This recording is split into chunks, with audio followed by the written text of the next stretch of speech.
Assalamualaikum warahmatullahi wabarakatuh. Masya Allah di sini dari depan ini wajahnya glowing semua ya. Ini ketahuan ya sering ke Alena. Yang di Zoom sudah absen, sudah ada yang menyimak, boleh dong dikatakan hadir. Dan juga Bapak Ibu yang hadir di tempat ini, nah sebelum acara ini kami mulai untuk ketertiban acara, yang pertama kami minta Bapak dan Ibu sahabat semuanya untuk bisa men-silent handphonenya. Ya, mudah-mudahan kegiatan kita hari ini mendatangkan keberkahan untuk kita, untuk bisnis kita. Mudah-mudahan banyak insight-insight baru terkait dengan bisnis yang mudah-mudahan bisa kita terapkan di dalam bisnis kita. Dan adanya pertemuan itu adanya sebuah perkenalan, dan perkenalan itulah mengawali sebuah kolaborasi.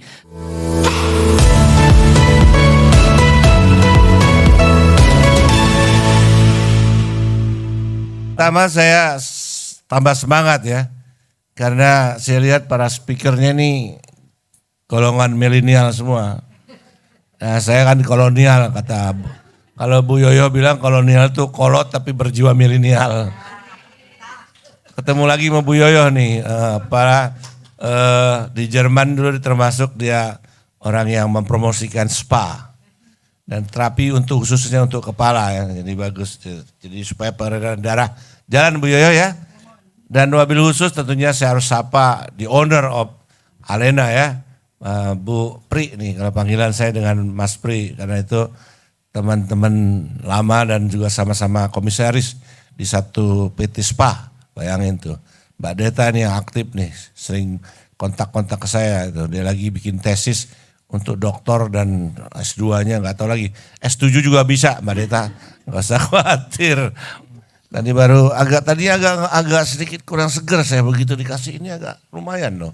Ala Nabi nih, alanya Nabi ya ini ya. Dikasih ini Mas Ramli. Oh, Kang Ramli apa Mas? Boleh Akang, boleh Mas, Pak, bebas Pak. Asli dari Sunda Pak. Bukan, pasti Garut nih. Kalau Asgar. Kalau Asgar jadi G2G, Garut tuh Garut. Jadi ala Nabi ini bagus ya. Ya terima kasih Bu Pri dan Mbak Deta mengundang juga. Kayaknya sini para pengusaha, walaupun kelihatannya mayoritas ya hijabers, kita minoritas nih Kang Ramli. Paling tidak ada 10 klaster. Satu yang paling top adalah tentunya yang kita harus lakukan minimum 3 kali sehari. Food alias makanan. Makanan halal sekarang sudah menjadi tren global karena dia tidak hanya halal tapi healthy food, makanan yang sehat. Nah itu ya. Kedua, keuangan. Ketiga, modest fashion, baju-baju muslim, itu sandang. Sekarang banyak sekali desainer muda yang bisa mendesain baju-baju muslim yang trendy. Harganya juga bervariasi, ada yang sedang, ada yang mahal, ada yang affordable, termasuk hijab juga macam-macam. Dan Indonesia kaya dengan warna hijab. Kalau di daerah-daerah Timur Tengah biasanya hitam dan seterusnya. Di kita colorful, toh hijab. Itu ketiga. Belum lagi yang satu lagi, ini yang disebut kosmetik. Kosmetik ini juga yang halal sekarang maju pesat, bahkan bersaing dengan L'Oreal dan seterusnya. Nah ini kosmetik. Kosmetik ini dekatnya dengan farmasi, obat-obatan dan wellness. Termasuk sekarang rempah-rempah. Termasuk tadi ini, apa namanya ini Bu Pri ini? Aromaterapi ya. Itu juga membantu untuk setelah COVID ini banyak sekali yang pakai. Dan para saya terakhir 6 bulan yang lalu saya di Paris, ada satu toko tentang aromaterapi dan beauty yang berkaitan dengan non-chemical yang alami ini. Waduh, antri penuh, ramai sekali karena orang sudah mulai pindah dari yang base and chemical menjadi yang alam. Nah itu, jadi ini apalagi nanti dikaitkan dengan spa, dikaitkan dengan beauty bisnis sendiri. Nah itu, jadi sudah 4 tadi ya Kang. Keuangan sudah, sekarang tentunya juga yang tidak kalah pentingnya yaitu tourism, halal tourism. Nah ini halal tourism ini masih sedikit kontroversi, ada yang takut menyebutnya halal tourism, yang menyebutnya Muslim friendly tourism. Tapi di London menyebutnya halal travel. Di Malaysia lebih lagi kencang, Islamic tourism Kang Ramli, Islamic tourism. Nah di kita ini walaupun jumlah muslim kita terbesar, departemen juga besar, tempat saya dulu bernaung, belum berani menyebutkan satu tingkat direktur maupun tingkat dirjen apalagi untuk menyebutkan Direktur Jenderal Islamic Tourism atau Halal Tourism. Jadi kita masih belum, kenapa nggak tahu tuh sebabnya. Jadi masih malu-malu kucing gitu ya. Harusnya karena halal tourism itu ya kita sebutkan adalah extended services. Jadi adalah tambahan services buat orang muslim. Karena orang muslim itu kan tentunya perlu makanan halal. Sholatnya nggak bisa ditunda 5 waktu. Walaupun kalau pariwisata bisa dijama, berwisata bisa dijama. Qashar atau takdim. Tapi tetap harus 5 kali. Ya, nah itu kebentuan yang basic need yang dilakukan. Jadi jangan ada yang mengartikan halal tourism itu menghalalkan destinasinya. Kebayang gak Kang Ramli ke Borobudur? Halal tourism terus Borobudurnya diganti jadi Islam, gimana ceritanya? Jadi masjid. Ya kan gak mungkin, Boyoyo. Kumaha terus umpamanya ke Tangkuban Perahu, terus Tangkuban Perahunya dijadiin masjid. Kan nggak bisa. Tetapi kalau di sana ada fasilitas ibadah, ada restoran halal sebagai pilihan, why not? Benar nggak Kang? Nah konon kabarnya sekarang sudah kompetitif. Restoran Padang lebih banyak di Bali dibandingin restoran babi guling. Nah ini contoh services. Jadi halal tourism itu juga bagian dari hospitality yang base kepada nilai-nilai keislaman. Nah itu yang penting, bedanya dengan konvensional. Jadi paling gampang contohnya kalau ke Bandung lagi, saya baru pulang kemarin dari Bandung. Selalu kalau dari Bandung Bu Pri ya, saya harus mampir di kilometer berapa tuh, 87 ya? 98. Karena di situ ada masjidnya bagus, makanan juga ada siomaynya enak banget, ada mie yaminnya enak, yaitu Bu Yoyo, waduh. Sholat, asar, waduh habis itu makan sore sama kopi, tubruk, bayangkan. Tuh kalau itu pengaruhnya dari mana buat saya? Masjid itu yang menjadi daya tarik untuk kita singgah, sekalian ibadah, sekalian makan.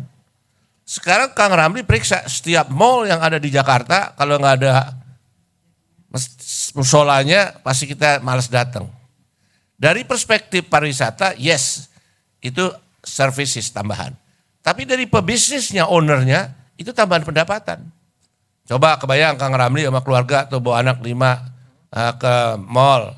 Begitu zuhur, pulang harus zuhur, gak ada tempat sholat di sini. Oke, masih bisa lah, masih dikali-kali dengan masab, gabung dengan asar. Tapi kalau udah deket maghrib, harus pulang. Rugi nih mall, rugi, harus pulang. Harusnya tadi kemungkinan makan malam, kemungkinan belanja lagi, ya kan makin berkurang. Kalau itu ada ribuan orang yang seperti itu kan rugi mall. Tapi begitu dikasih musola yang bagus, tempat wudhunya oke, sajadahnya juga oke, dan karpetnya juga oke, sehingga dia bisa tinggal lebih lama. Nah dalam teorinya pariwisata, the more they stay, the more they spend, kemungkinan spend. Semakin orang tinggal kan gitu, rezeki mata kan. Sama keliling-keliling kayak Bu Yoyo atau keliling-keliling ke mall. Tadinya nggak mau belanja, lama-lama Kabita mau beli ini. Kabita 2, Kabita 3, habis saja duit, kayak gitu. Nah itu. Nah inilah extended services buat muslim ini juga bisa menjadi tambahan pendapatan Kang. Tuh ibu-ibu, tambahan pendapatan buat si pelaku bisnisnya. Nah oke, ini ya. Dan pariwisata, apapun namanya, apa halal tourism, apa sport tourism, apa belanja, wisata belanja, itu meng-create banyak sekali aktivitas. Banyak sekali backwardnya, dukungan untuk pariwisata itu berhasil. Umpamanya ibu-ibu kemana? Ke Bandung. Itu paling enggak 3. Di samping kalau ke rumah mertua ya, gratisan ke hotel. Tapi paling enggak ke hotel lah sebagai contohnya. Ke hotel, udah pasti hotel. Makan restoran, belum ke industri kreatif, ke outlet, ke tempat makanan kemarin itu meledak tuh, tempat bukan meledak tuh maksudnya banyak banget booming yang beli Itu apa pisang molen. Apa Bu? Kasari ya? Kartika Sari. Kang Ramli Kartika Sari keren. Sampai ditungguin sama orang. Belum matang, ditungguin lagi, belum matang, ditungguin lagi. Teman saya telepon. Waduh, Pak Sabta, sekarang Kartika Sari ini edan, kenapa? Ditungguin aja masih habis terus, ditungguin habis terus. Nah itu, apalagi weekend. Yang beli bukan dari kita. Yang beli dari Malaysia, dari Brunei, dan seterusnya. Kalau beli nggak tanggung-tanggung. Kalau Kang Ramli kan beli kalau bila separoh gitu pesannya. Ya nggak? Separoh apa satu? Satu. Satu bagus, karena anak 5 ya harus 2 lah, nggak cukup. Nah, jadi dia beli 10 kotak, 12 kotak, bayangkan. Karena isinya macam-macam sekarang, yang keju, yang nah ini baru 1-2. Belum lagi kebutuhan lain yang spesifik seperti dia harus terapi, spa. Itu kan salah satu daya tarik. Bahkan saya pernah menyelenggarakan, saya lupa tahunnya, Global Spa Summit. Yang hebatnya Global Spa Summit ini yang punya yang gak pernah ada sejarah spanya. Amerika dan seterusnya. Nah, Prancis masih lumayan karena asalnya sebetulnya ada bagian dari sana. Spa itu dari SPA kan Santé par Aqua. Jadi kesehatan pakai air sebetulnya, awalnya. Nah itu karena seperti di teater itu kan Santé par Aqua. Di samping juga ada terapis, kalau pijit Indonesia paling juaranya. Apalagi dari komunitas Jawa ya. Pijit itu dari mulai bayi sampai ke kakek nenek itu pijit, massage untuk kesehatan. Ditambah ada terapis lainnya. Nah ini juga daya tarik untuk orang bisa sehat, bugar, ya kan, dan juga entertaining dalam pengertian spiritualnya. Nah ini kan bagian dari yang bisa kita jual untuk mendorong pariwisata kita. Nah, kalau yang modern bisa dikombinasikan. Jadi ini bagian pertama mengapa pariwisata itu penting untuk mendorong, menggerakkan ekonomi nasional dan juga lokal. Mengapa nasional? Karena sekarang pemerintah Jokowi ini dan Pak Ma'ruf menetapkan pariwisata sebagai strategi pembangunan ekonomi yang kedua. Setelah pertanian, pariwisata, baru belakangnya adalah perikanan. Jadi pertanian, pariwisata, perikanan. Sebetulnya pariwisata tidak bisa tanpa pertanian. Mau dikasih makan apa, Kang? Lalap-lalapan kan dari perikanan ya gitu. Apalagi kalau di Sunda mah lalap nomor 1. Makan tanpa lalap mah gersang. Semua daun dimakan, Pak. Semua daun dimakan kecuali daun pintu. Ya kan? Daun pintu yang enggak kan? Ya gitu. Nah, terus yang berikutnya perikanan. Semua ikan dimakan kecuali ikan duyung. Nah, karena ikan duyung jarang ada. Nah, kayak gitu. Nah, ini bagian dari strategi pembangunan kita tentang kepariwisataan. Nah, sekarang tinggal bagaimana akhirnya. Nah, untuk ini maju kita harus tadi pesan Dikau, kolaborasi, harus sinergi. Kalau bahasa syar'inya harus berjamaah. Harus bersama-sama. Nah, kalau you menyebutkan, saya kasih contoh, tidak ada Superman, Steve Jobs tuh bilang. Steve Jobs tuh otaknya yang sangat genius, yang membuat iPhone segala macam. Dia bilang there is no Superman, tapi yang ada super team. Tapi kalau di warung beda lagi, there is no Superman dan super team, yang ada super me. Nah, sebetulnya Rasulullah sudah memberikan contoh. Makanya itu yang saya ambil contoh. Rasulullah Nabi Muhammad SAW itu apalagi kurangnya, dia adalah utusannya Allah yang maha kuasa dan maha mengetahui dan seterusnya. Dia nggak bisa sendiri. Dia ada Abu Bakar, ada Ali, ada Umar, ada macam-macam di belakangnya. Dia nggak bisa sendiri. Padahal dia bisa sendiri, karena dia bisa prediksi semuanya, tapi nggak bisa sendiri. Nah, jadi ibu-ibu juga dalam berusaha harus sinergi berjamaah. Nah, cuman harus menggunakan matematik baru, jangan matematik lama. Ini yang sering di kita itu di komunitas, matematiknya lama Pak Ramli. Tahu matematik lama? Apa nih, Pak? Matematik lama itu kali bagi tambah kurang ya, itu biasanya lancar. Bagi yang suka seret. Nah, kalkulator suka macet kalau bagi. Padahal dalam Islam itu bagi hasil.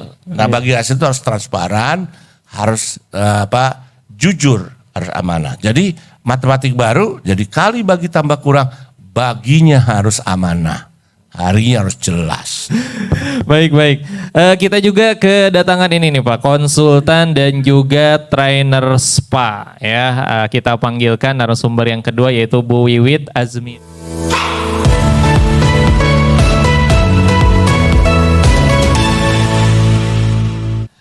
Gimana kabarnya Bu Wiwit, sehat? Alhamdulillah. Ya boleh disapa dulu teman-teman sambil kenalan nih Bu ya.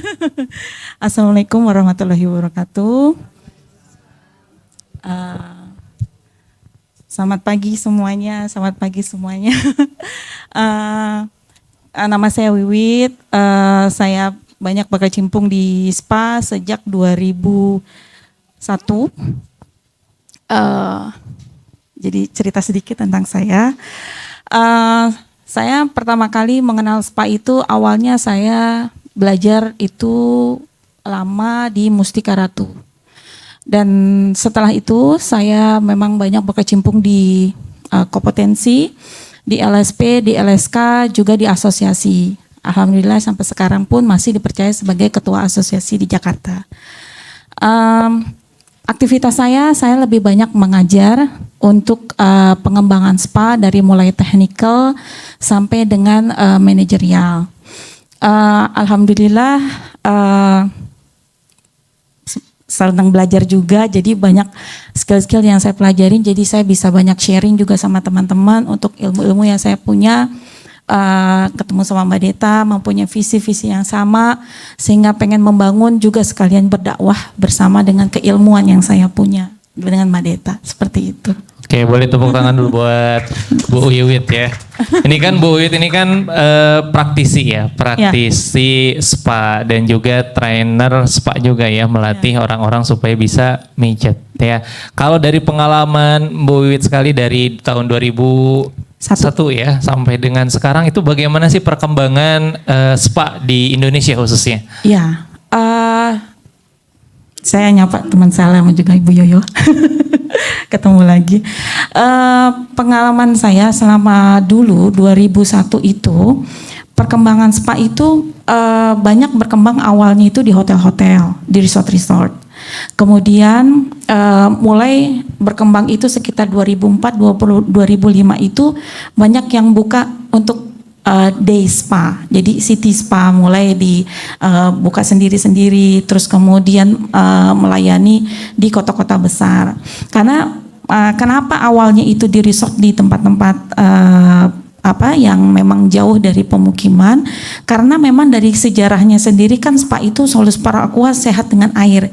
Jadi awalnya itu mereka bukanya itu dekat tempat sumber-sumber mata air atau sumber-sumber alam gitu.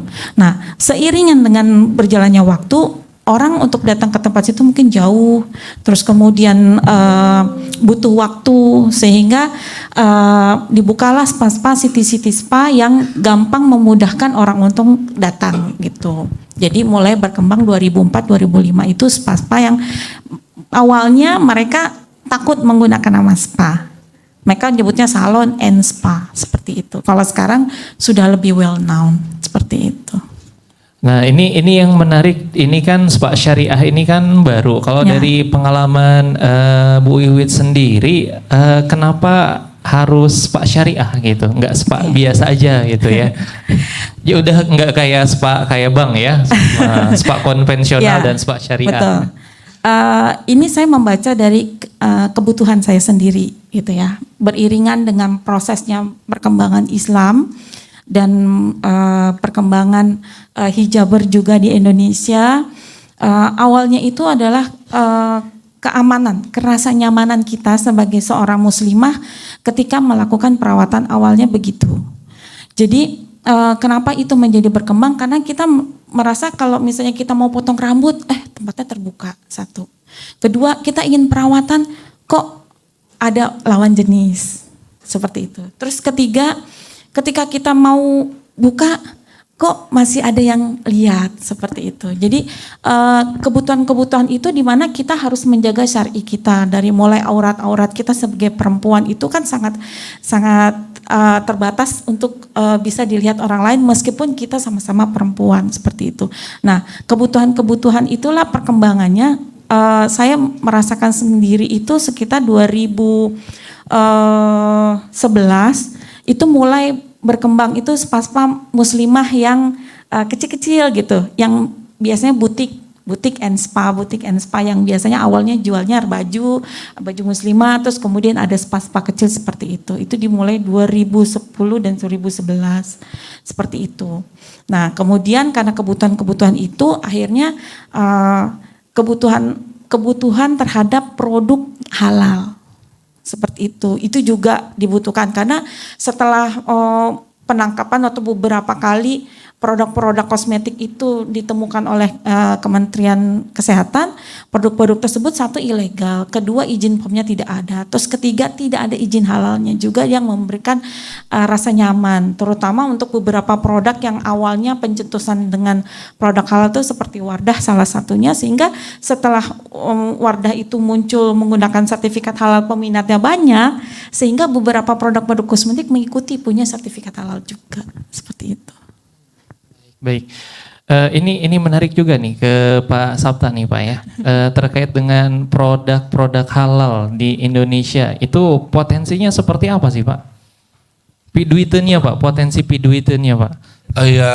Ya tadi sudah saya katakan itu bukan besar lagi, super besar. Kenapa? Karena kebutuhan. Kamu ambil tadi yang Mbak Wiwit katakan, untuk kosmetik. Sekarang Pak Ramli tahu nggak, Mas Ramli atau Kang Ramli tahu berapa kebutuhan seorang wanita untuk kosmetik? Ayo, istrimu berapa? Banyak. Tebak Pak. aja, tebak. Per bulan ya Pak? Enggak, kebutuhan barangnya berapa banyak? Nggak tahu Pak. Ya nggak tahu kan. Mbak Wiwit berapa? Kalau skincare saya bisa 10 lebih Pak. 10. Ada 72. 72 jenis, contoh Mbak Wiwit ya. Di muka ada pakai apa yuk? Foundation, pakai eyebrow, pakai eyeliner, pakai apa lagi? Mascara, pakai lagi apa tuh? Alis segala macam. Itu di muka itu ada 17 macam yang bisa dipakai. Berarti bahan baku soto yang tadi Bapak jelasin kalah tuh Pak ya? Ya, udah itu belum lagi apa namanya Rambut. pakai apa? Rambut. Itu conditioner, sudah itu shampoo, sampai lagi tonik, vitamin. Ya. Belum lagi Masker. pakai masker kalau malam supaya ininya kulitnya bagus. Belum lagi dia pakai skincare-nya, Ya. ada pakai Anti UV. UV itu ada 72 Pak Ramli. Jadi kalau dibeliin itu yang cuman kuat di sini yang punya Alena Beauty aja yang punya duitnya bisa kuat segitu 72.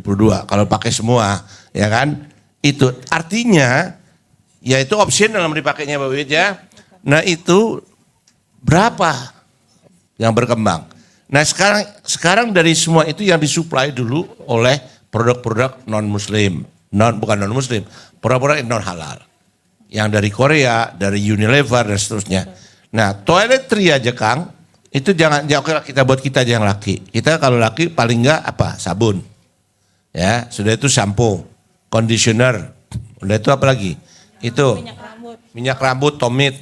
Ini untuk shaving cream, minyak wangi, deodoran. Nah, udah itu krim buat kaki supaya jangan ngeletek. Nah, ya kan? Nah, ditambah lagi ibu-ibu, kutek, breathable. Sekarang kutek yang breathable bisa buat sholat. Kaos kaki yang tadi saya presidennya Soka. Kaos kaki yang bisa ditarik kalau wudhu. Tuh. Itu semua adalah beauty business yang sekarang lagi ngetrend dan itu piduitan. Artinya bisa dibeli dan membantu juga usaha kita dalam usaha syariah. Itu baru atas, belum lagi hijabnya. Itu baru yang disebut dengan beauty based bisnisnya. Apalagi ditambah jewelry, amenities. Yeah. Bros, ayo loh, tawa. Itu duit semua itu. Memang pakai hijab enak kalau polos. Enggak, dikatambah-tambahin tuh. Ada yang miringnya ke kanan kalau tanggung bulan, ada yang ke kiri kalau belum gajian, ada yang naik 2 tingkat, kan? Nah itu, belum bahan. Oke, itu panjang ceritanya itu. Jadi itu adalah super big business. Ini sekarang udah mulai dikuasai oleh para muslimah dan para muslim. Mudah-mudahan seterusnya.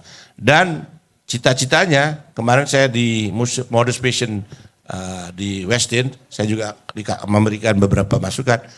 Indonesia bisa jadi kiblat Modest Passion dunia. Indonesia.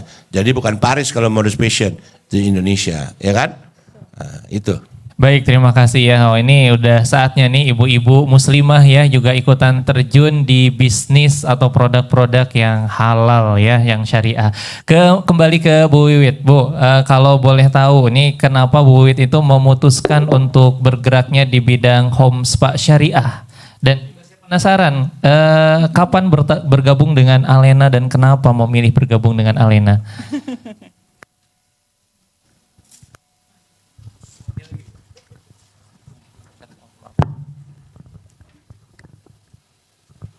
Bismillah. Saya ketemu Mbak Deta itu 2017 ya, 2015 ya, 2015. Saya bergabung dengan Alena itu 2015. Sebagai apa tuh Bu bergabung? Saya bergabung seperti apa ya? Sebagai sahabat dan teman baik. Karena setelah saya keluar dari Mustika Ratu, saya memutuskan untuk berdikari sendiri dan lebih konsentrasi untuk keluarga. Nah, selama proses saya berdikasi untuk keluarga, dengan proses itu saya menemukan bahwa kayaknya dunia saya perempuan. Jadi sebagai perempuan muslimah apa yang harus saya lakukan? Berarti saya harus memulai membatasi diri berinteraksi dengan segala sesuatunya yang tidak memberikan keberkahan bagi saya. Jadi sehingga waktu proses itu saya masih melakukannya semua sendiri, dengan manajemen keuangan sendiri, dengan proses membuat produk sendiri.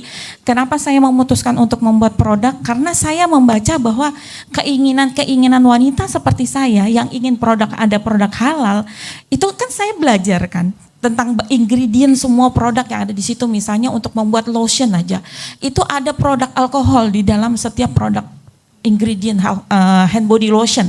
Bayangkan hand body lotion itu dipakai setiap hari. Pagi, siang, sore, pagi, siang, sore. Dan orang yang pakai tidak pernah sadar, perempuan-perempuan yang muslimah seperti saya tidak pernah membaca bahwa produk itu halal apa tidak. Sedangkan saya tahu ingredient yang terdapat di produk-produk tersebut. Sehingga saya mencoba untuk membuat sendiri untuk diri sendiri saat itu. Kemudian beriringan saya melahirkan kembali, terus kemudian saya sudah bisa berdikari sendiri, saya sekolah. Saya ke sekolah terus, belajar lagi, kursus-kursus, terus kemudian saya akhirnya bertemu dengan Mbak Deta. Sepertinya ini jalan dakwah saya. Seperti itu. Jadi bersamaan dengan bisnis ini saya berharap saya bisa menemukan jalan dakwah saya dengan keilmuan saya bisa sharing dengan kemampuan saya untuk bisa berdakwah di ilmu yang saya punya, walaupun di luar sana spa itu masih dianggap negatif. Seperti itu. Dan saya berharap dengan keilmuan spa, bagaimana menjadi spa itu syar'i, kemudian produk itu menjadi halal, bagaimana mengelola manajemen spa itu dengan cara ekonomi syar'i itu seperti apa. Jadi itu yang proses dakwah yang saya sedang coba rintis dengan Mbak Deta, seperti itu. Oke, yang terakhir nih Bu Wiwit. Nah, pandangan Bu Wiwit sendiri dengan Alena itu seperti apa? Entah itu dari sisi dakwahnya, termasuk dari sisi potensi piduitennya. Menurut saya sih Alena itu mempunyai peluang besar untuk berkembang lagi. Bahkan saya mempush Mbak Deta, Mbak ayo Mbak kita buat asosiasi lagi, ayo Mbak kita bikin perkumpulan kembali supaya pengusaha-pengusaha Islam itu bisa berdiri lagi, bisa seperti zaman Rasulullah, bisa menguasai pasar pada saat itu. Walaupun kita perempuan, kenapa kita nggak mulai dari kita seperti itu? Termasuk forum-forum seperti ini ya, Masya Allah. Baik teman-teman yang disayang oleh Allah Subhanahu Wa Taala, kita masuk ke sesi berikutnya, yaitu yang akan disampaikan oleh Mbak Indari Mastuti yang akan menyampaikan pada kita semuanya empowering, pentingnya berkolaborasi. Boleh tepuk tangan untuk Mbak Wiwit?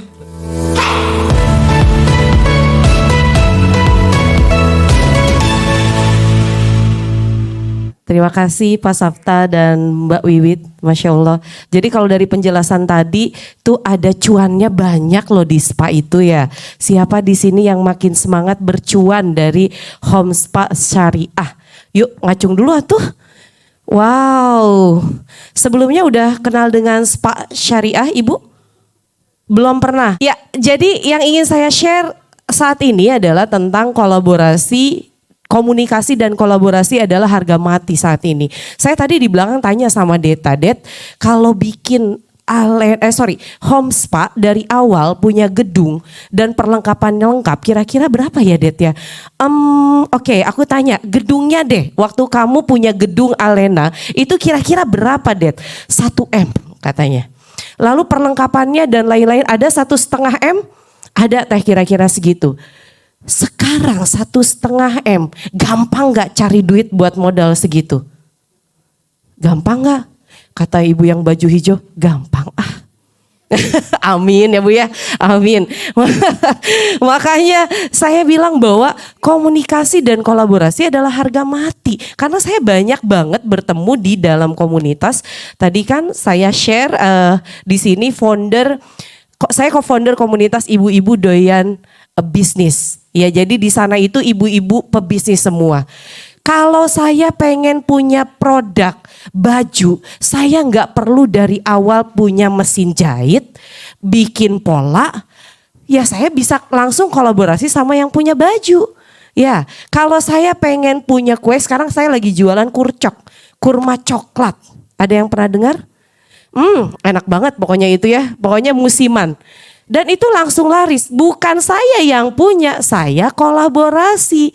Termasuk juga saya sama Deta itu dari tahun 2014 gak pernah berhenti untuk berkomunikasi. Dan akhirnya berkolaborasi. Karena memang asik banget kolaborasi.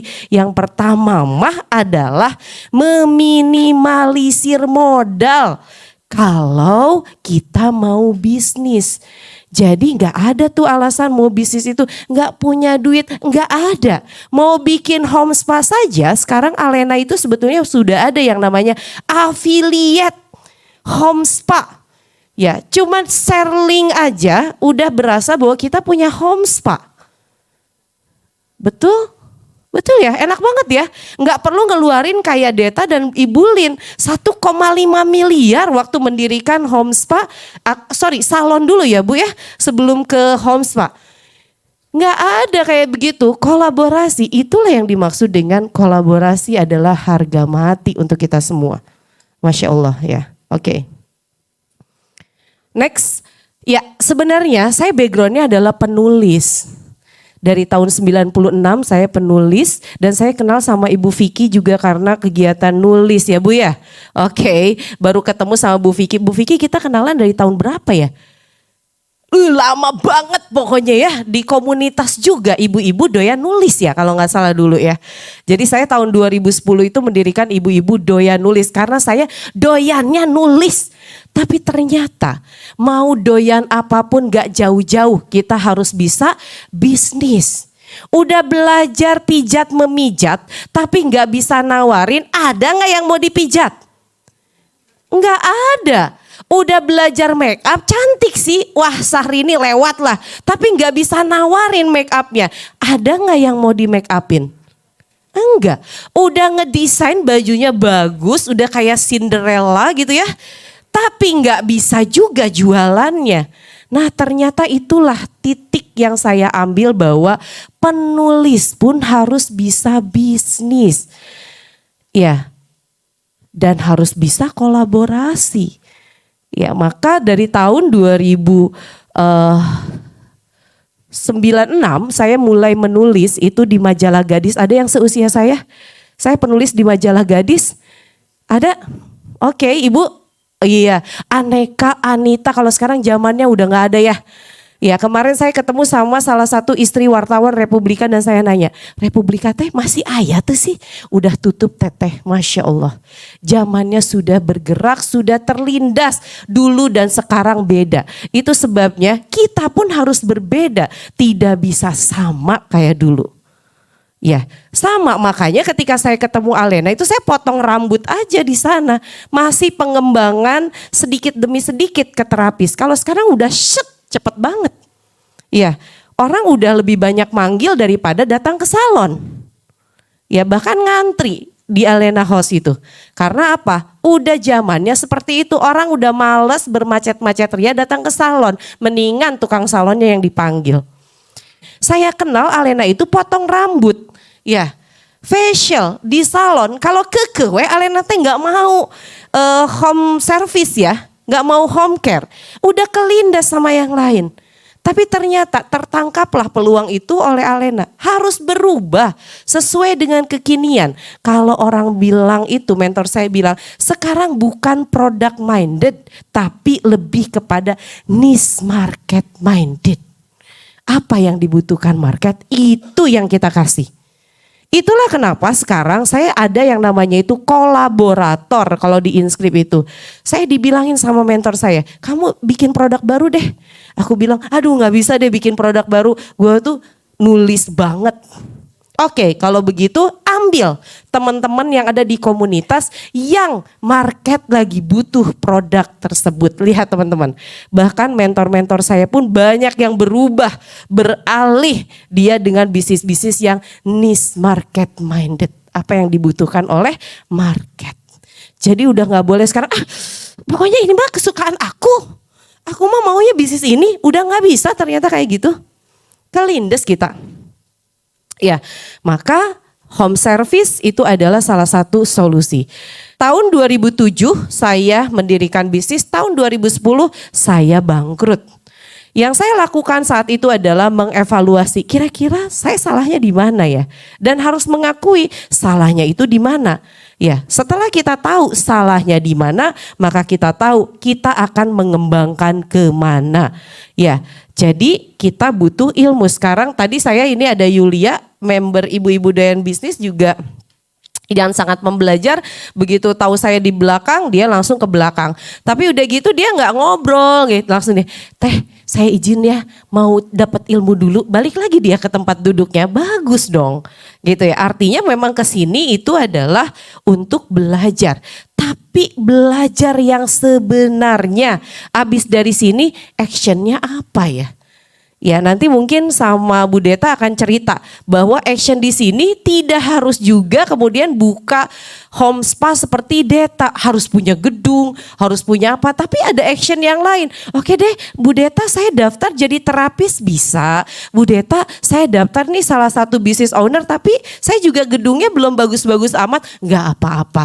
Take action. Karena apa? Karena banyak peluang cuannya. Sayang kalau udah diem di sini, pulang dari sini catatan gak dibaca lagi, apalagi lupa. Tadi Pak Sabta ngomong apa ya? Gitu ya. Tadi Bu Wiwit ngomong apa ya? Saya lupa. Ya, jadi bagaimana kemudian ilmu bisa kita jalankan? Ya, harus sungguh-sungguh kita di sini. Catat ide, begitu ada sesuatu yang penting, catatnya bukan hanya mencatat. Ide yang akan saya jalankan. 1, 2, 3, 4. Kapan akan saya jalankan? Tanggalnya sudah lengkap. Itulah take action taker.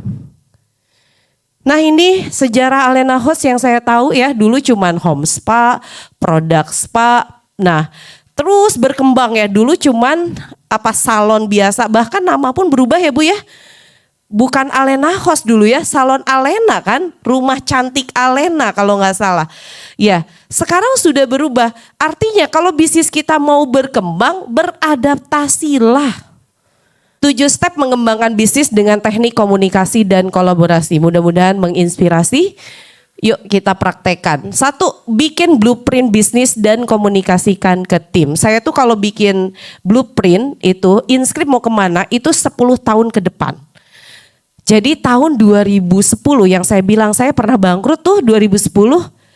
2010 saya bikin blueprint sampai 2020. Waktu itu saya bilang saya nanti akan jualan e-book, saya nanti akan punya ini. Dan ternyata dengan itulah kami bisa melangkah sampai ke 2020. Ya, lalu kemudian kami membuat blueprint lagi pada saat 2022 dalam kondisi pandemi. Bisnis lagi turun, tapi bisnis turun semangat gak boleh turun. Bikin lagi blueprint dan saya ceritakan kepada tim. Ini loh kita sampai 2031 tuh mau ngapain. Oke, yang kedua adalah bangun portofolio dan komunikasikan. Lihat, komunikasikan. Itu kenapa kalau teman-teman lihat ada yang sudah follow Instagramnya Alena Host. Udah follow Alena Host? Udah ya. Di sana kan ada tuh dia itu lagi nge-treat artis atau itu portofolio. Ya. Jadi saya tuh sering bilang Alena Host itu adalah tukang pijatnya artis. Ya. Karena banyak artis yang di-endorse itu adalah portofolio. Jadi saya pun mengumpulkan dari satu portofolio ke portofolio yang lainnya. Mulai dari Hendra Hilman, Fuse, NV Green, Xpreneur, Shipper, bla bla bla, Bank Indonesia, Bank Mandiri, Lemonilo dan lain-lain. Ini brand-brand besar yang menurut saya wajib saya campaignkan atau komunikasikan ke market. Sama Alena Host juga ketika teman-teman mungkin tertarik untuk bergabung menjadi partnernya Alena Host, bisa jadi mengerek portofolio yang sudah ada. Bu Deta, siapa aja artis yang pernah di treatment di Alena Host?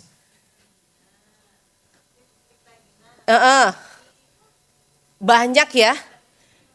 Ini harusnya ditampilkan di sini ya. Pokoknya banyak, bisa jadi kerek portofolionya karena Alena Host sudah banyak portofolio artis yang dia mungkin tidak kenal dengan Alena Host, apalagi kenal sama kita, tapi dia tahu artis itu. Ya. Jadi portofolio itu sangat penting dan ini yang selalu dikampaienkan oleh Inscript. Saya selalu bilang, oh pernah handle Bank Indonesia.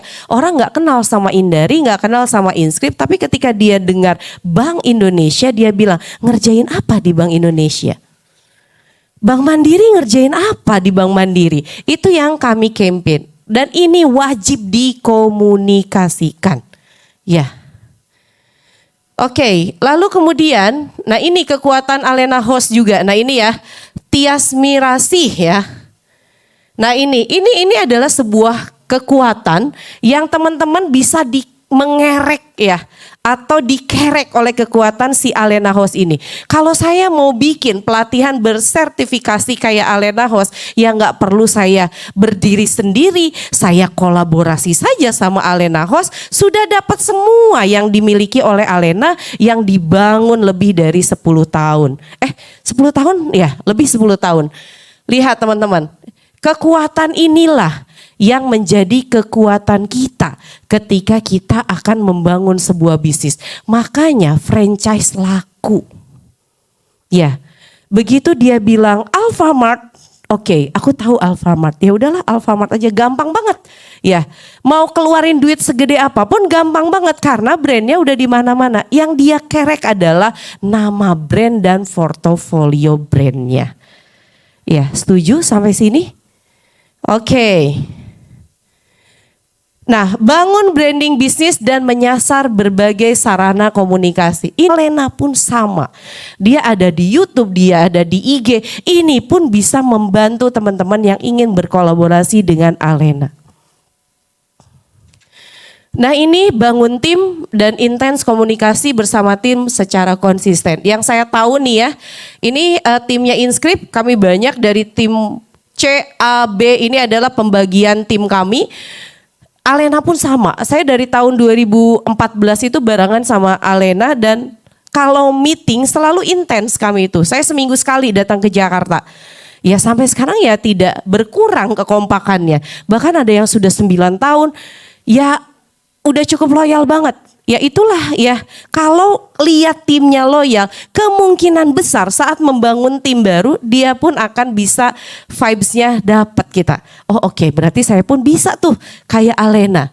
Oke. Nah ini bangun networking dan komunitas serta berkomunikasi secara konsisten. Saya itu penulis tapi saya ada di mana-mana. Saya pengurus IJBNet Indonesia Japan Business Network. Saya juga di Business Network Internasional di 74 negara. Kenapa? Saya pengen jadi penulis yang networkingnya luas. Ketika teman-teman di sini nanti home spa-nya sudah masuk jadi partnernya atau kolaborator Alena, jangan cuman berkomunitas di home spa lagi. Lah kalau komunitasnya home spa lagi, siapa tuh yang mau jadi klien kita? Ya, langsung berkomunitas dengan penulis yang dia juga butuh home spa, berkomunitas dengan pengusaha, berkomunitas dengan sampai berkomunitas dengan pensiunan, Bu. Saya tuh jadi mentor di Bank Mantap, pensiunan semua. Jadi kalau saya lagi ngajar berasa saya cucunya atau anaknya, seru banget. Sampai gitu. Jadi teman-teman pun harus melakukan hal tersebut. Oke. Dan bangun kolaborasi dan rawat komunikasi yang berenergi kayak begini. Berarti 2004 8 tahun sama Alena, ya masih sama aja rasanya. Ya. Kalau dulu saya hampir seminggu sekali ketemu sama Bu Deta, kalau sekarang saya nggak setiap minggu ketemu. Tapi kalau ketemu ya sama aja rasanya. Itulah yang namanya saling memberikan vibes energi yang luar biasa.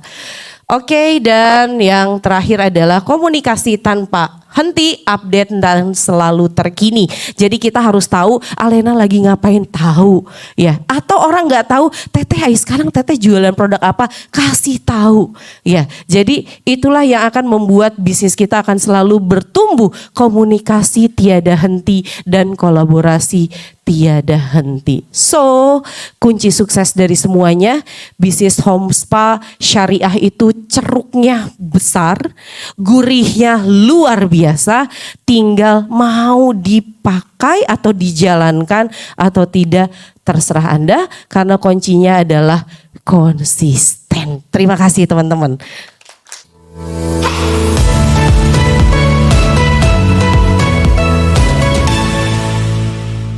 Baik, terima kasih Kang Ramli. Bismillahirrahmanirrahim. Boleh senyum dulu atau? Oh, kan tadi sudah berbicara tentang cuan dan cuan ya. Bismillahirrahmanirrahim. Assalamualaikum warahmatullahi wabarakatuh. Nggak mau kalah sama Kang Ramli. Apa kabarnya hari ini?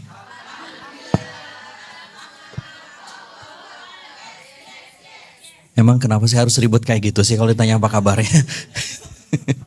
Karena ternyata ada penelitian bahwa orang punya bakat untuk berhasil itu nampak dari jawaban kalau ditanya apa kabarnya.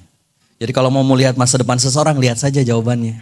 Contoh, orang ada ditanya apa kabarnya hari ini? Kemudian dia menjawabnya, ya biasa-biasa aja. Kira-kira masa depannya gimana? Biasa-biasa aja. Ada pebisnis ditanya apa kabarnya hari ini? Pusing Kang Asep. Kira-kira bisnisnya gimana tuh? Pusing, sesuai dengan jawabannya. Nah kalau anak muda jombloan jomblowati biasanya ditanya apa kabarnya hari ini? Lagi galau Pak. Nah maka isi update statusnya pun pasti galau. Matahari di foto, cepret, update status. Bukan mentari terbit yang membuat hidupku indah. Tetapi bersama siapa saat mentari itu terbit. Pakai hashtag bahagia itu sederhana. Nanti sahur dipoto dulu, seret. Betapa nikmatnya sahur, tetapi tidak bisa mengalahkan betapa nikmatnya kalau ada yang mendampingi saat sahur. Oke, sudah siap kita mulai? Oke, baik. Nah, berbicara tentang kehidupan, ini buku yang saya tulis saat pandemi kemarin. Kenapa? Karena betul ya, Teh Indar ya, ketika pandemi itu langsung. Jadi memang begitulah hidup ya.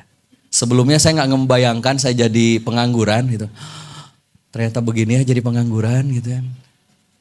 Dan merasakan jadwal training gak ada, undangan gak ada. Dan akhirnya menjadi pelajaran berharga bagi saya. Bahwa ternyata hidup tidak selamanya sesuai dengan yang kita harapkan. Dan kita ternyata bisa tuh bukan marah, bukan mengeluh. Sabar, bahkan kita bisa bersyukur dengan apa yang terjadi. Sampai kemudian hari ini. Baik, berbicara tentang bisnis. Kalau kata Robert Kiyosaki itu kan kita bisa berada di salah satu atau semuanya di 4 kuadran cash flow. Ada orang yang berada di cash flow yang pertama. Siapakah mereka? Adalah orang-orang yang Dia punya waktu dan waktu itu yang dia convert menjadi uang. Rupiah. Itu adalah kuadran employee. Kalau waktunya nggak ada, maka uang nggak ada. Iya kan? Izin sakit, ya sudah berkurang tuh. Dia sangat tergantung dengan waktu yang dia punya untuk menghasilkan uang. Dan dia punya naungan, yaitu perusahaan orang lain. Yang kedua adalah orang yang dia punya waktu dan dari waktu itu dia convert menjadi uang. Bedanya dengan yang employee ini, kalau yang self-employee dia tidak tergantung dengan lembaga. Kenapa? Karena dia kerja untuk dirinya sendiri. Ya misalkan kita punya keahlian apa gitu kan, kayak Teh Indari misalnya menulis, ya dengan menulis itu kita mendapatkan sesuatu. Kalau tidak menulis, ya tidak dapat sesuatu. Kemudian kita bisa beralih ke kuadran yang ketiga. Ketika apa? Kita punya apa kira-kira? Bisnis. Berarti kita punya sistem. Lalu dari sistem itu menghasilkan uang. Kira-kira dari tiga ini saja, mana yang kira-kira akan mendapatkan uang yang lebih banyak? Yakin? Kata siapa? Oke. Sebenarnya semuanya punya peluang dapat uang. Semuanya punya peluang. Bisa gede nggak? Bisa. Dari bekerja bisa dapat uang banyak nggak? Bisa. Dan yang terakhir adalah orang yang dia punya uang lalu dikonvert uang itu menjadi lebih besar. Itu yang disebut dengan investor. Kira-kira menurut Bapak Ibu, teman-teman semuanya, mana yang lebih mulia di sisi Allah? Menjadi karyawan sendiri, pengusaha, atau investor? Mana? Yang paling mulia di sisi Allah yang mana? Nggak ada yang lebih mulia, gitu kan? Yang lebih mulia itu ketika siapapun kita berada di sini, dia punya sifat, iya kan? Dia boleh bekerja kalau bertakwa, mulia di sisi Allah. Betul kan? Dia boleh menjadi self-employee kalau dia bertakwa, mulia di sisi Allah. Boleh dia sebagai pengusaha kalau dia bertakwa, mulia di sisi Allah. Investor juga begitu, kalau dia bertakwa, mulia di sisi Allah. Jadi bukan terkait dengan kuadrannya, tetapi berkait dengan ketakwaan dia kepada Allah. Maka oleh karena itu, ketika kita punya bisnis, mudah-mudahan bisnis kita berkembang. Nggak apa-apa duitnya banyak, yang penting bertakwa. Betul kan Bu?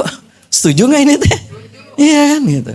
Maka ketika kita punya bisnis, Bapak Ibu teman-teman semuanya, apa sih yang kita harapkan selain laku jualannya kan gitu? Coba, tadi yang sudah punya bisnis boleh angkat tangan? Oh, bisnis apa Bu? Bidang apa? Kuliner, oke. Harapan Ibu bisnisnya itu adalah ketika kulinernya laku. Pengunjungnya banyak ngantri. Kemudian ketika kita berbisnis, gak hanya ngurusin gimana jualan laku, tapi gimana operasionalnya juga baik. Kan kalau dalam konsep cash flow itu kan,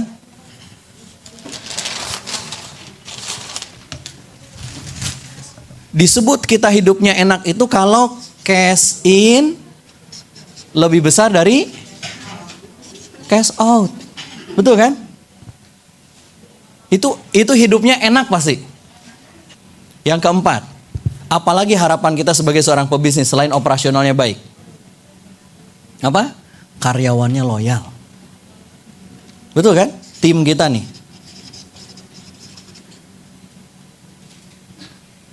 Perlu proses gak sih ngedidik karyawan tuh?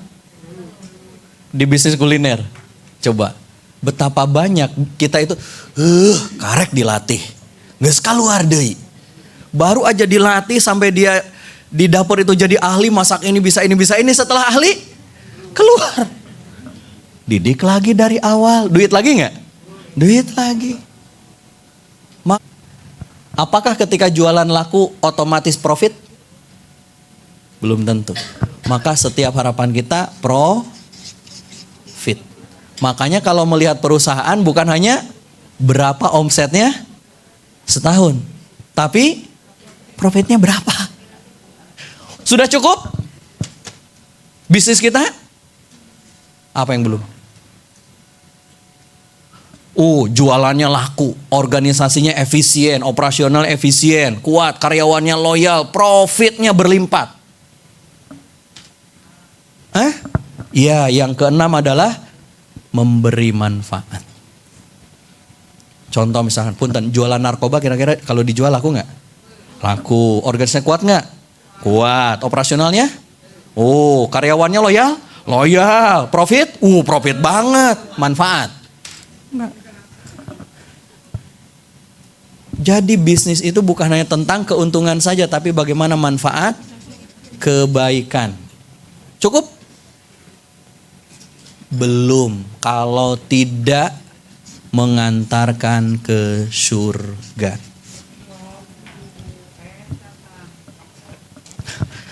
Eta. Betul nggak? Betul kan Pak Sabta ya? Gimana kita bisnisnya disebut gede, besar, jualannya banyak, profitnya gede. Gitu. Karyawannya loyal. Kalau tidak membuat kita masuk surga. Rugi. Sementara kita hidup di dunia itu hanya sebentar. Coba kalau misalnya kita ukur loh hidup kita di dunia dengan nanti di yaumil akhir. Sebentar nggak? Sebentar. Kalau misalkan ini garis kehidupan kita, paling kita itu di sini hidup, ini mati. Ini nggak tahu panjangnya berapa, ini juga abadan. Selama-lamanya. Tapi yang sebentar ini menentukan apakah begini ataukah begini. Ya kan? Dan ini sukses dan gagalnya itu berapa lama? Sukses di sini berapa lama? Selama-lamanya. Gagalnya? Selama-lamanya. Kalau menderita? Selamanya. Menyesal? Selamanya. Bahagia? Dan itu ditentukan oleh di sini.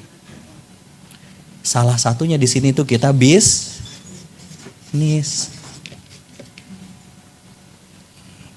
Maka ketika kita berbicara bisnis, bukan hanya ketika kita berbicara bisnis itu berbicara hanya tentang keuntungan. Maka hati-hati kata Nabi, man nabata lahmuhu minas suhti fannaru aula bihi. Kata Nabi, siapa yang dagingnya tumbuh dari pekerjaan yang tidak halal, dari harta yang tidak halal, maka nerakalah yang lebih pantas bagi dirinya. Kita ngumpulin duit, kita ngumpulin uang kan gitu kan, bisnis kan begitu kan, profit. Kita pingin dapat ini, beli ini, ngasih makan ke anak. Ternyata haram tuh, nggak berkah. Itu lebih pantas tempat kita di mana? Di sini. Maka gagalnya selama-lamanya. Kita protes sama Allah, ya Allah kembalikan aku ke dunia. Sorry ya. Kalau nggak gitu ya Allah kurangin deh siksanya. Nggak bisa, sorry. Ya Allah kalau begitu matikan saya saja di sini. Sorry ya, no. Sampai siapa Taufik Ismail itu membuat puisi kematian yang disembelih. Kenapa? Karena sudah nggak ada lagi kematian di sini. Kalau menderita ya selamanya menderita. Kalau sengsara selamanya sengsara. Tapi kalau bahagia selamanya bahagia. Dan itu salah satu yang ditentukan oleh apa yang kita usahakan. Maka oleh karena itu apa prinsipnya agar bisnis ini berkah sehingga mengantarkan kita ke surganya Allah? Yang pertama, ketika kita berbicara bisnisnya bukan hanya melimpah tapi juga berkah, yang harus diperhatikan adalah produknya. Tadi Pak Sabta, Bu Wit sudah membahas dengan Kang Ramli, membahas tentang produk yang halal. Yang kedua berkaitan dengan apa? Modalnya. Dan yang ketiga berkaitan dengan operasionalnya. Maka dari hulu ke hilir itu adalah semuanya ini harus sah menurut Allah, bukan sah menurut kita. Benar menurut Allah, bukan benar menurut kita. Halal menurut siapa? Allah, bukan halal menurut kita. Maka disitulah kenapa kita penting ngebangun bisnis itu sesuai dengan syariatnya siapa? Syariatnya Allah. Karena yang punya surga dan nerakanya siapa? Allah, bukan kita. Gitu. Sampai di sini bisa dipahami? Siap nggak ini teh? Gitu. Ini kajiannya berat loh. Sharingnya bisa membuat kita itu langsung jantungan loh. Siap dilanjut? Nggak akan nyerah begini. Oke, baik, satu persatu kita bahas. Yang pertama tentang produk. Maka produk ini harus dipastikan halal dari hulu ke hilir produk itu jadi. Kan kalau dalam mekanisme produk dari mulai apa? Kalau ini produk kita apapun bentuknya ya. Apakah itu tadi kuliner, spa, apalagi yang sudah punya bisnis, busana dan sebagainya. Maka ini tentu dari bahan dasar atau bahan bakunya. Maka sejak dari bahan baku, bahan dasarnya harus sudah dipastikan halal. Lalu diproses. Dan prosesnya pun harus halal. Barulah menjadi produk yang halal. Contoh, bahan bakunya halal semua Kang Asep. Tapi dalam prosesnya, gimana lagi ya Kang Asep, ini gak ada cara yang lain.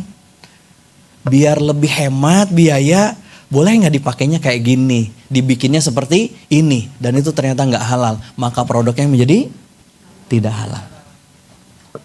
Atau prosesnya halal dijamin Kang Asep. Tapi mohon maaf bahan bakunya ada dari yang tidak halal. Maka pasti produknya pun tidak halal. Anak saya kalau ke supermarket itu selalu yang ditanya apa? Abi ada halalnya. Sebenarnya Abi beli ini ya, gitu. Giliran ke tukang gorengan, Abi nggak ada halalnya. Tukang gorengan nggak ada halalnya. Ini semua harus dipastikan halal. Maka ketika kita bikin produk apapun, jualan apapun, dipastikan semuanya halal. Maka kalau ada satu saja yang haram, maka demi Allah uang yang didapatkan dari situ nggak berkah dan tempat kita di mana tadi? Neraka. Makanya dalam urusan ini semua prosesnya harus benar-benar diteliti. Jangan sampai kemudian kita lalu bilang, oh itu kesalahan tim saya. Ini tim saya kurang teliti loh. Terus kita sebagai bisnis orang ngapain aja? Kok bisa lewat dari pemantauan kita? Kan kemarin beberapa waktu yang lalu pernah sempat ramai kan tentang iklan. Nggak mungkin gitu loh. Harusnya kita benar-benar check and recheck.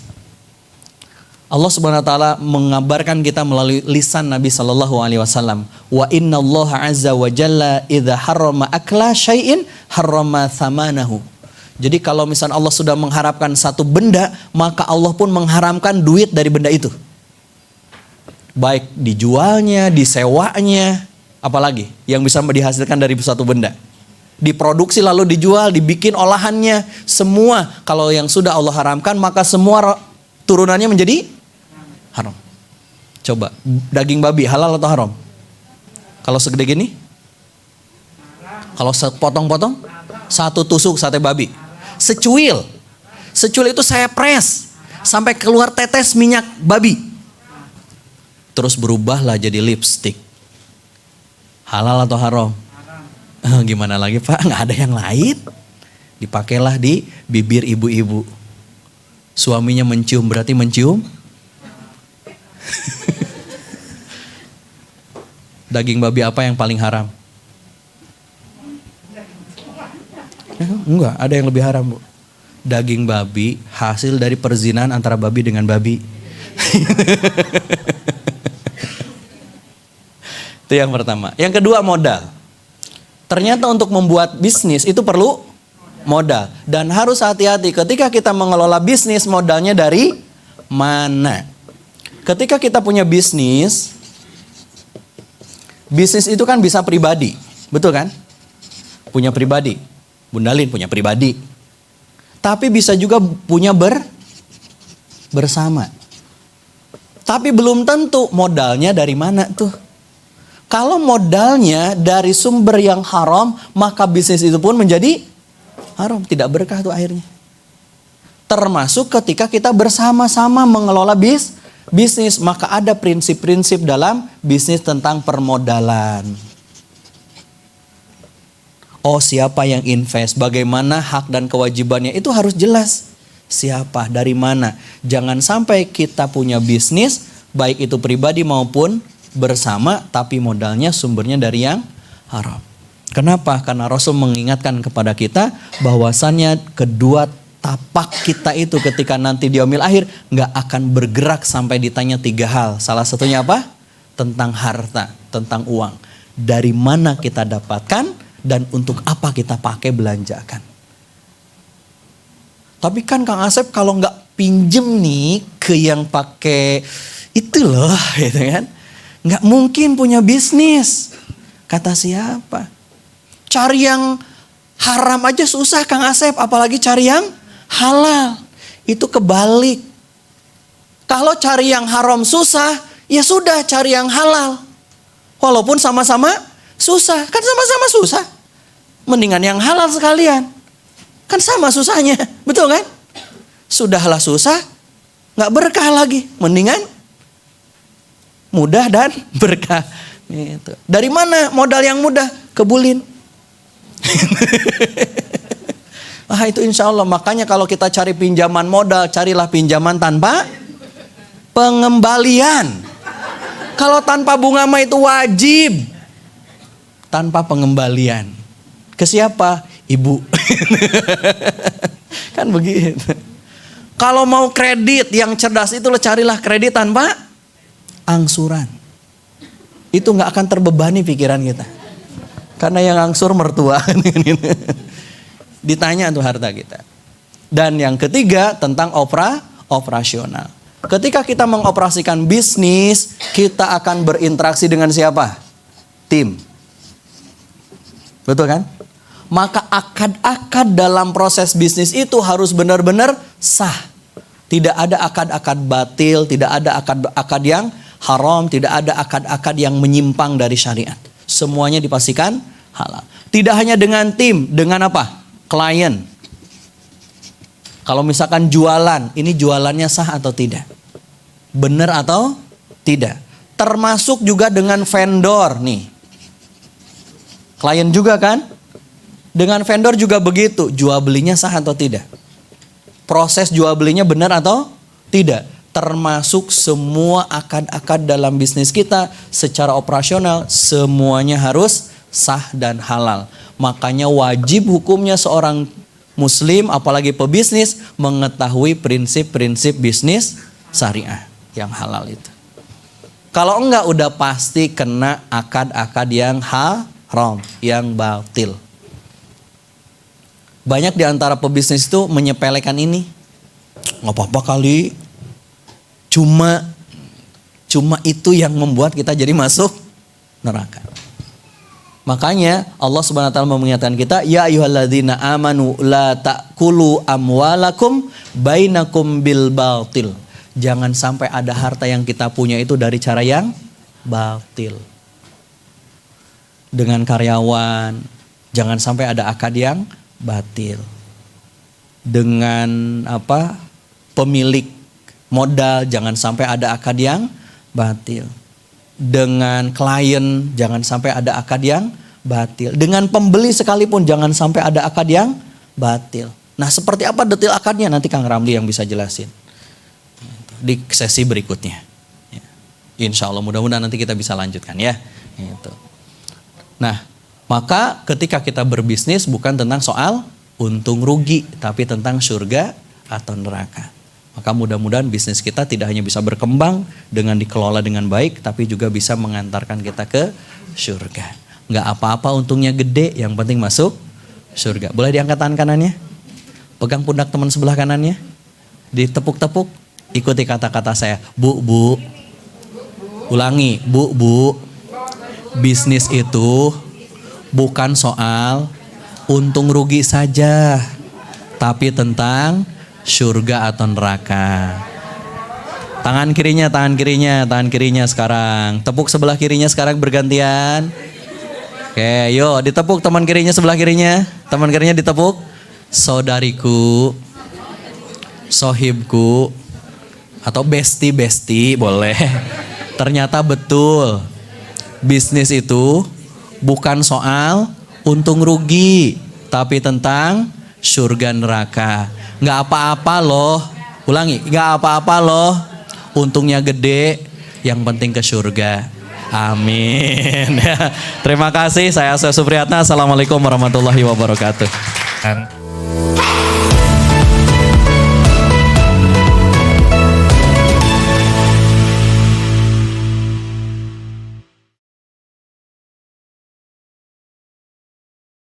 Masya Allah, bismillahirrahmanirrahim. Assalamualaikum. Assalamualaikum warahmatullahi wabarakatuh. Masya Allah, Assalamualaikum. Untuk yang di Zoom juga, salam kenal semuanya. Perkenalkan, saya dengan Deta Indriana.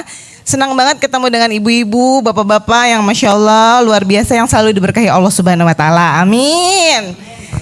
Amin, Masya Allah. Ini senang banget nih bisa ada para guru-guru saya. Alhamdulillah teman-teman, tadi para pembicara ini semua sebenarnya adalah guru-guru saya. Jadi kalau misalnya teman-teman pastikan follow semua Instagram mereka semua ya. Karena dari situlah saya mendapatkan insight yang sangat banyak. Dan di sini juga ada guru saya juga, ada Ibu Yoyo, ada Bunda Lin, Masya Allah, dan teman-teman semuanya. Dan hari ini kita pada senang gak nih hari ini? Coba yang senang katakan saya. Oh Masya Allah, ulangin lagi. Yang senang katakan saya. Oh Masya Allah, Alhamdulillah. Insya Allah dengan memberikan waktunya, duduk manis di sini, dan juga teman-teman yang sedang ada di rumah, insya Allah itu semua bisa menjadi catatan ibadah ya. Amin. Kita sama-sama berilmu hari ini. Baik, kita akan berbicara terkait tentang home spa. Boleh tanya nggak teman-teman? Mungkin di sini ada yang pebisnis spa. Boleh angkat tangannya para pebisnis spa? Ada ya, ada Mbak Dia. Terus ada nggak yang di online? Kira-kira para pebisnis kayaknya ada Mbak Diana juga dari Bambu Spa. Ada beberapa teman-teman saya yang ikut hari ini dari Aceh juga, ada Dr. Afnita dan beberapa teman-teman seperjuangan. Bagaimana waktu pas kita kemarin pandemi rasanya? Bu Yoyo? Masya Allah, Bu Yoyo ini juga luar biasa ya. Seperti yang tadi Pak Sabta katakan, udah lama sekali berjuang memperjuangkan spa Indonesia gitu ya. Tepuk tangan dulu dong, Masya Allah. Dan dari beliau lah kita juga belajar terkait namanya Pulen Legit tuh dari beliau ya. Silahkan yang mau belajar dengan Ibu Yoyo. Nah teman-teman, jadi kalau misalnya ngomongin tentang home spa, pasti teman-teman pernah dong dengar kata-kata brand Go Massage. Dan akhirnya mereka tutup. Dan di sini ada Mbak Rosa juga yang seperjuangan banget menjadi partner bisnisnya Go Massage. Salah satunya Alena House juga menjadi salah satu partner bisnis waktu itu. Dan kita tahu makin banyak nih para pelaku teman-teman yang terbantu ya dengan adanya Go Massage itu. Dan saat tutup apa yang terjadi? Apa yang terjadi Mbak Rosa? Menangis semua gitu ya. Banyak sekali aplikasi-aplikasi yang akhirnya dari teman-teman sendiri yang membuka. Nah, Alena House itu sebenarnya home spa-nya tuh nggak dari tahun pas saat Go Massage, tapi dari sebelum adanya Go Massage, dari tahun 2015. Nah, dari situlah kami belajar ternyata ide kami waktu itu membuka yang namanya home spa itu peluangnya bagus. Malah sekarang pas lagi saat pandemi itu ditiru. Jadi banyak juga brand-brand besar yang oh iya ya kayaknya bagus nih konsep yang namanya layanan untuk menjemput bola. Datang ke rumah customer terus memberikan pelayanan. Dan ada juga yang udah banyak terapisnya. Tapi sepi orderannya. Gitu ya.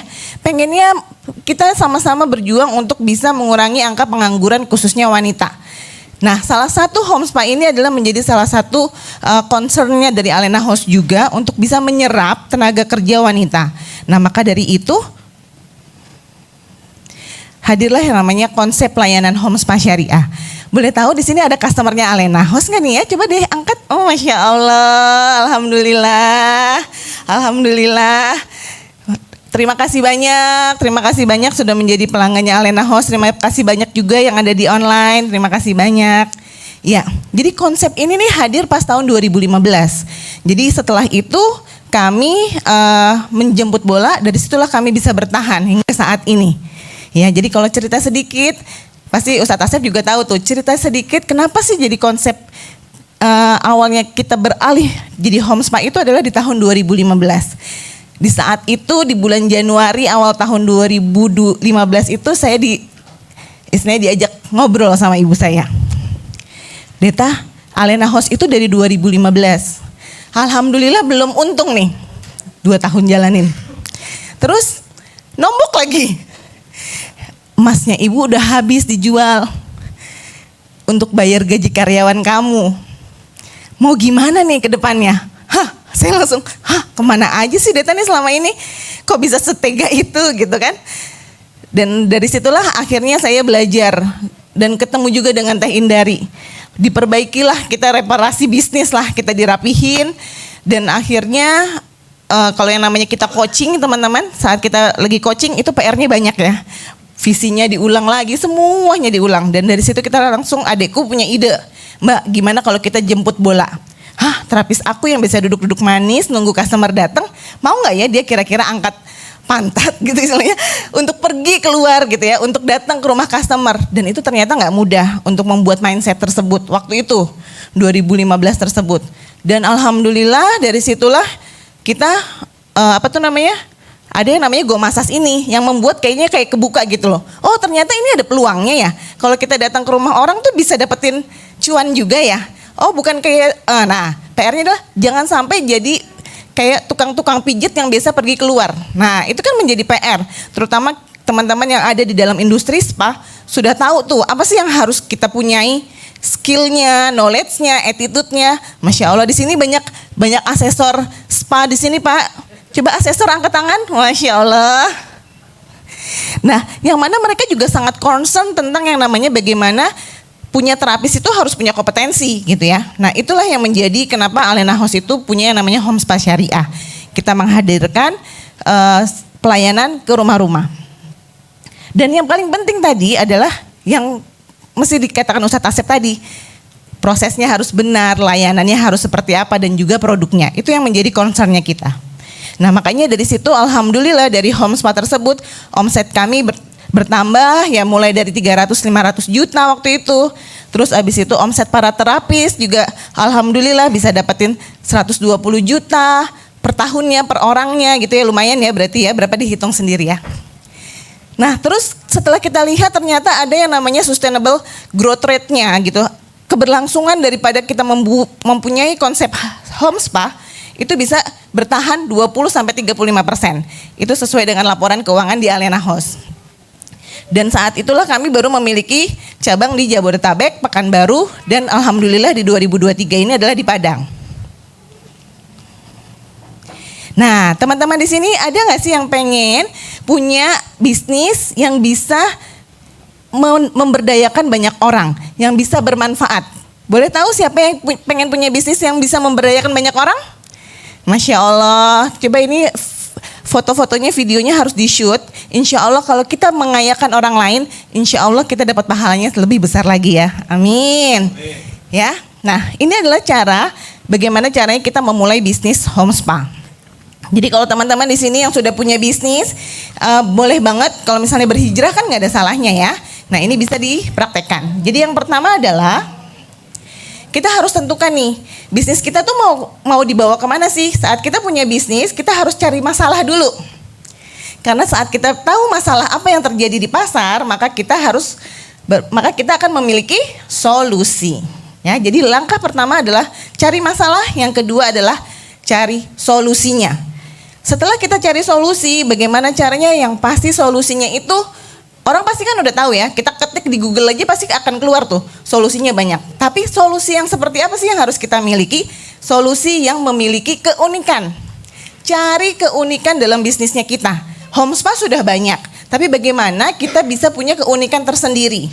Termasuk di Alena House sendiri, kita target marketnya adalah wanita, usianya adalah 25-35 tahun, yang mana dia profilingnya adalah pengen pijet tapi malas keluar rumah, pengen pijet langsung tidur setelah perawatan. Terus ada juga yang hanya sama suaminya diizinkan perawatan hanya di rumah saja. Nah, profiling itulah yang kami cari. Terus dia tinggal di kota-kota besar.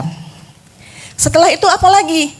Cari sesuatu yang memang kira-kira dipenuhi kebutuhan yang belum pernah dilakukan. Nah, Alena House mengangkat yang namanya ethno wellness. Di sini ada pakarnya, Ibu Yoyo juga. Ibu ethno wellness, yang mana ethno wellness itu adalah mengangkat kebudayaan Indonesia yang diterapkan pada perawatan spa. Begitu ya, Bu? Izin dikoreksi, gak masalah. Nah, budaya apa saja? Terutama budaya Betawi. Siapa yang sudah pernah merasakan perawatan Betawinya Alena House? Pulen legitnya. Nah, waktu 2017 saya ingat banget tuh kita lagi belajar pelatihan ceritanya. Saya baru mau anak ketiga kayaknya ya. Nah, itu saya jadi model nih ceritanya. Saya jadi model terus ya. Dan alhamdulillah karena saya jadi model pulen legit akhirnya hamil. Jadi ternyata perawatan pulen legit itu mampu untuk bisa apa, Bu? Coba boleh dibantu sama Bu Yoyo? Udah pinter. Perawatan pulen legit itu untuk apa, Bu? Udah very good. Ayo silahkan. Jadi perawatan pulen legit itu lebih dikhususkan untuk daerah intim wanita. Dan dia juga merangsang dan membantu untuk metabolisme tubuh khususnya di daerah intim wanita tadi. Seperti itu. Dan itu ternyata budaya dari zaman dahulu kala gitu ya. Yang mana dulu konsepnya itu kalau kita bilang piare pengantin gitu ya. Gitu ya, Bu? Ya, nanti dijelasin ya, kalau ikut kelasnya nanti langsung ikut kelasnya Bu Yoyo ya, bersama Alena House, langsung diajakin ya. Nah, nanti akan didetilkan lagi. Terus apa lagi kebudayaan dari Batak? Ya, ada yang namanya kusuk Batak. Nah, biasanya kalau orang kita pijat itu mulainya dari kaki gitu ya. Kalau dari Batak itu dari kepala, seperti itu.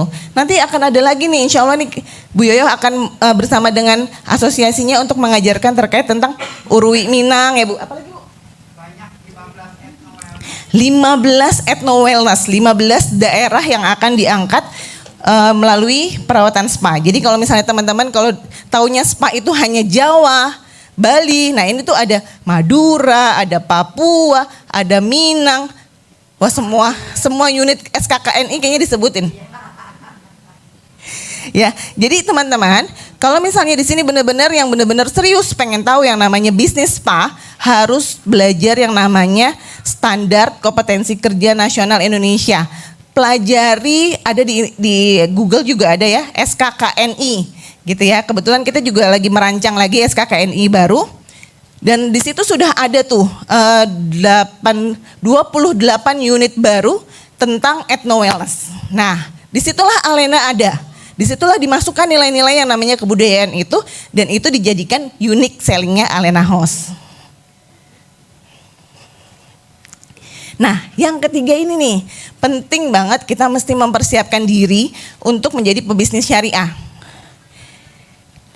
Pandemi waktu kemarin itu kita benar-benar nih udah ngerasa kita kan sudah hijrah di tahun 2017, kita sudah bermitra, kita sudah komitmen pengennya syariah. Ternyata masih ada loh celah yang belum saya pelajari terkait bagaimana kita tentang muamalah. Bagaimana kita harus pelajari akad muamalah.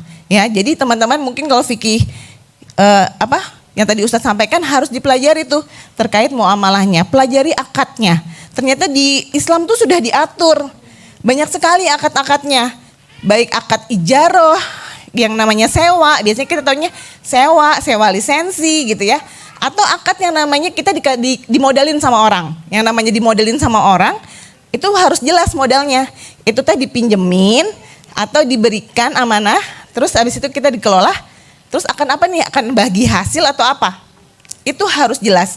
Di Islam itu ada yang namanya pemodal ketemu sama pengelola. Jadi misalnya saya dikasih uang sama Pak Sabta. Pak Sabta, Deta ini 100 juta ya untuk kamu kelola.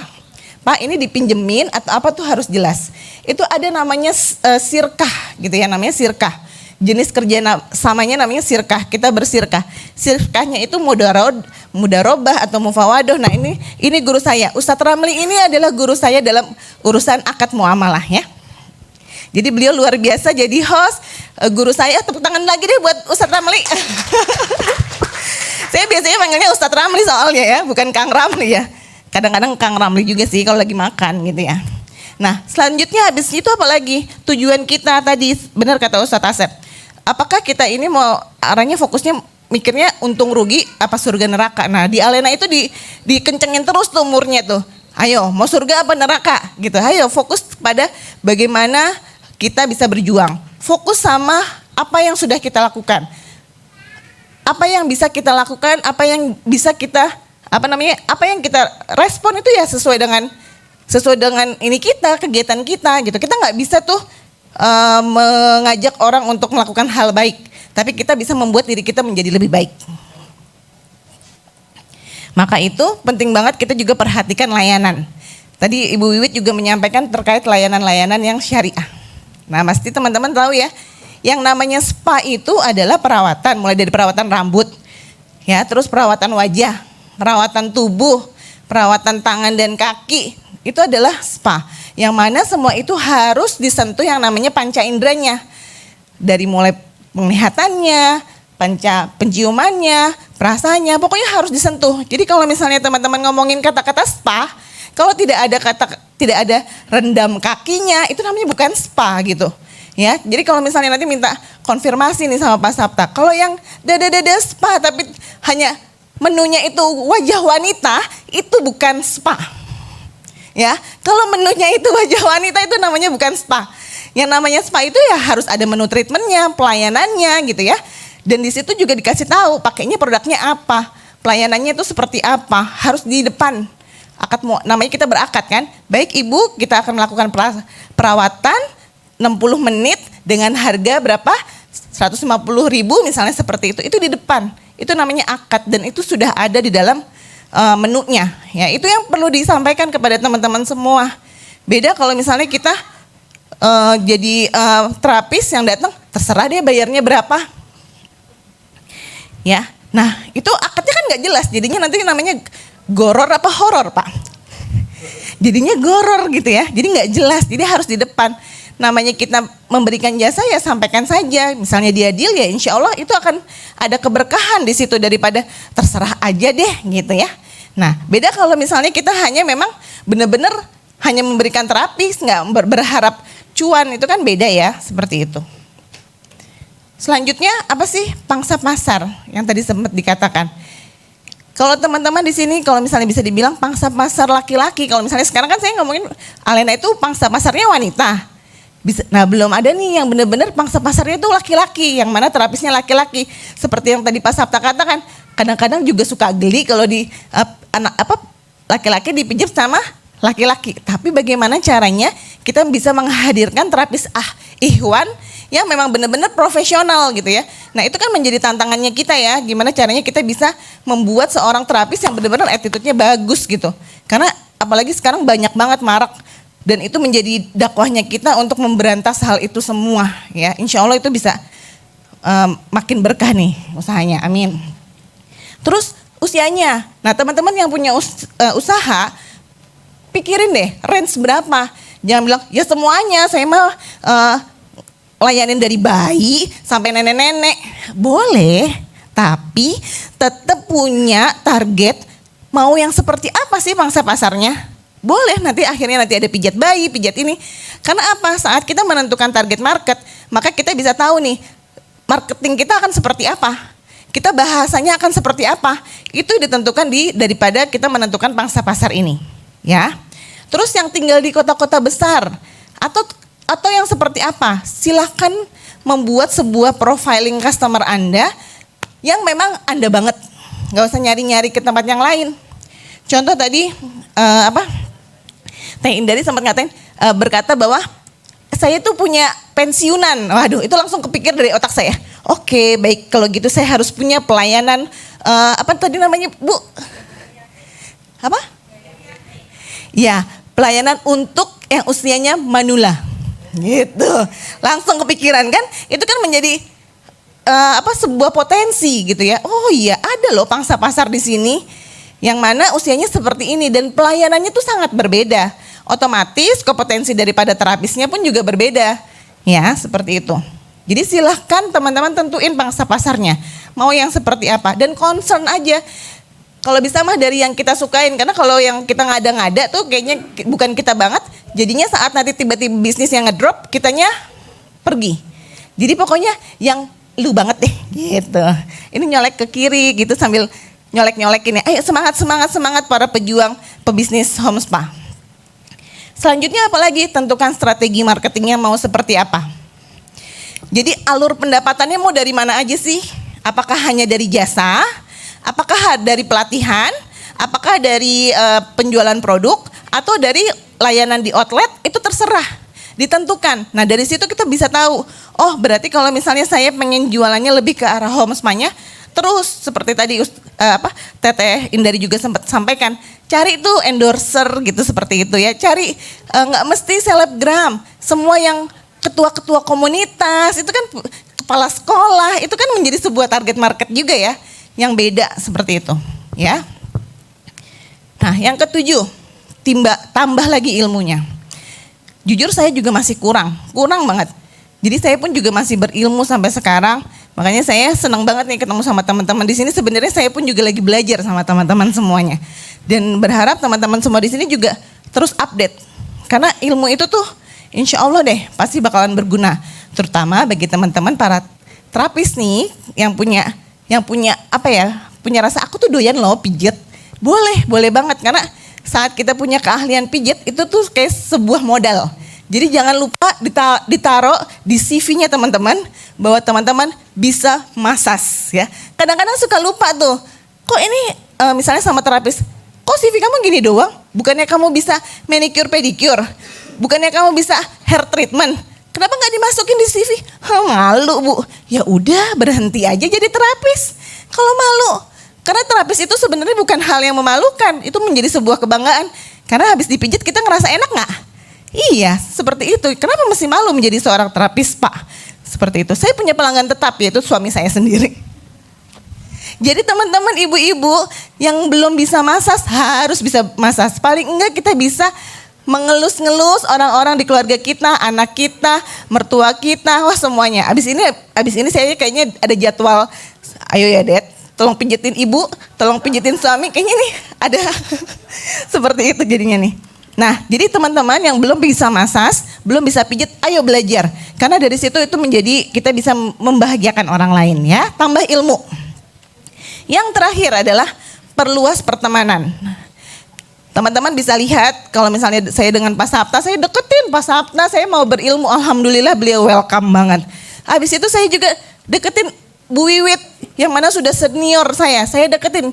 Dan akhirnya itu saya dapat ilmu, dapat teman-temannya Bu Wiwit juga. Saya deketin Teh Indari dengan segala komunitasnya. Dan itu adalah caranya saya, termasuk Ustadz Asep. Ya dengan semua, wah jejaringnya Ustadz tuh luar biasa. Nah dari situlah akhirnya saya punya temannya banyak. Dari situlah akhirnya kita akhirnya nge-branding, ya gak sih? Nge-branding gitu ya. Nah berharap nanti sama Pak Sapta saya diajakin pergi lagi nih kemana-mana gitu ya Pak. Nah itu adalah caranya, ini adalah cara saya dalam melakukan bisnis ini. Jadi silahkan kalau teman-teman mau ditiru silahkan tiru, plek ketiplek silahkan aja ya. Karena itulah saya berharap teman-teman di sini bisa berkolaborasi. Karena kalau kita nggak berkolaborasi, terima kasih. Tepuk tangannya yang ikhlas atuh ah. Terima kasih. Ya kita berkolaborasi karena kita nggak bisa sendirian gitu ya. Kita nggak bisa seperti tadi Pak Sabta katakan, kita harus jadi super tim. Nah untuk kita bersiar, berdakwah terkait tentang yang namanya spa syariah, home spa syariah, nggak mungkin seorang deta yang seperti ini bisa bersiar sendirian. Makanya saya gandeng nih teman-teman saya semuanya untuk yuk kita bareng-bareng. Kita nggak mungkin bisa sendirian, ya. Nah, terus apa sih yang akan saya ajak bagi teman-teman yang ingin menjadi terapis home spa di Alena House, khususnya yang ada di luar Jabodetabek, itu bisa banget. Jadi teman-teman yang ada di luar Jabodetabek, kalau misalnya memang teman-teman nanti ada syaratnya bisa dilihat, yuk bergabung. Atau yang kedua adalah menjadi yang namanya mitra bisnis, bisa banget. Jadi di sini ada Bu Fahda juga, Masya Allah. Semoga nanti kita berjodoh ya Bu ya, amin. Bisa menjadi mitra bisnisnya, ada Mbak Lia juga, Masya Allah ini beliau dari 2017. Benar-benar mitra owner pertama dan masih, kita tuh hubungannya masih baik banget, Masya Allah. Makasih ya Mbak Lia. Dan senang banget, itulah yang menjadi kita harus berkolaborasi. Terus berkolaborasi, komunikasi tadi ya, tadi Teteh ya. Nah ini bagi teman-teman yang usianya wanita berhijab, usianya 18 sampai 30, yang ingin menjadi terapis atau mungkin punya saudara yang usianya segini, ajakin bergabung menjadi mitra terapisnya Alena House. Terus yang pasti nanti akan ada yang namanya pelatihan. Seperti tadi ada Ibu Wiwit yang akan menjadi pengajar di Alena House Beauty. Nah luar biasa loh. Bu Wiwit itu adalah salah satu penguji yang detail. Jadi kalau jadi diuji sama Bu Wiwit harus paham yang namanya anatomi, wah semuanya. Dan itu adalah yang harus dimiliki oleh para terapis, Pak. Seperti itu.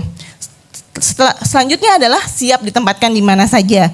Jadi insya Allah kita akan mengembangkan beberapa daerah dan di sini juga ada yang namanya tadi si para mitra ini, insya Allah yang sudah lulus tadi akan kita berikan perlengkapan produk peralatan untuk dia pakai, dia gunakan untuk mendapat penghasilan.